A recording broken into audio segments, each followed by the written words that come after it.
Le fleuve Chari est débordé. Il attire le regard de tout passant. Ici, c'est le quartier général de la Direction générale du génie militaire, dirigé par le colonel Gerdi Abakar Adoum. Assis sous un hangar, il reçoit des doléances des sinistrés. Ces derniers viennent solliciter des interventions de ces éléments. C'est pour exprimer que nous sommes malades sur le lit de l'hôpital, on veut des soins. C'est comme ça qu'on a couru vers eux pour leur demander l'aide. Ils ont répondu promptement. Le génie militaire est sur divers plans. Il dispose en son sein une cellule de prise en charge sanitaire. Des patients, en majorité des enfants, viennent se faire consulter. Ils suivent même des traitements sur place. C'est l'une des causes des inondations dans la ville de N'Djamena.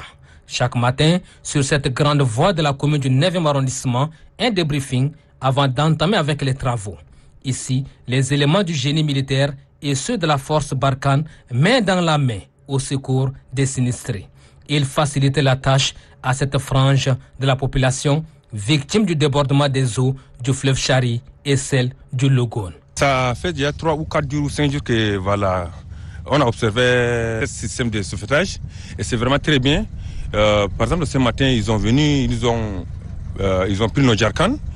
Ils ont amené au goudron, on a puisé de l'eau pour venir boire. Sinon, quelquefois, c'est l'eau que nous sommes dedans, mais on prend un peu de eau de javel parce qu'on n'a pas de possibilité pour aller chercher. Les conséquences de ces inondations sont énormes. Des maisons de particuliers et des institutions de l'État sont complètement englouties. Et comme le malheur des uns fait le bonheur des autres, les partisans de moins d'efforts en profitent.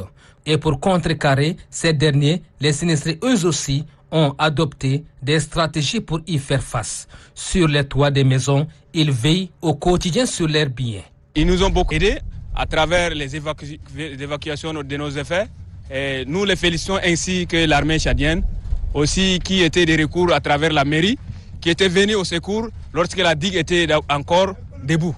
Face à cette catastrophe naturelle, la solidarité agissante reste l'arme redoutable pour inverser la donne. Les sinistrés, qui saluent les efforts déployés en leur faveur, ne cessent de lancer un vibrant appel. Pour moi, j'ai lancé un appel de faire encore plus. Ce n'est pas suffisant, gérer une population de la sorte.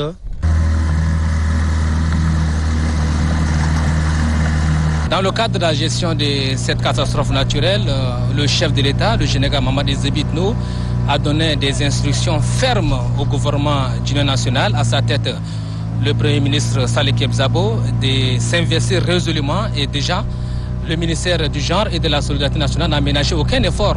Et sur le terrain, vous le voyez, il y a l'armée nationale tchadienne en collaboration avec la force Barkhane qui est présente sur le terrain. Elle déploie des vivres, convoie de l'eau pour apporter une assistance aux sinistrés qui vivent dans le calvaire. C'est dit déjà que l'intervention de l'armée nationale tchadienne et celle de la force Barkhane raffermit déjà les bonnes relations de coopération entre le Tchad et la France sous le leadership rompu du général Mamadi Zebitno et son homologue français Emmanuel Macron.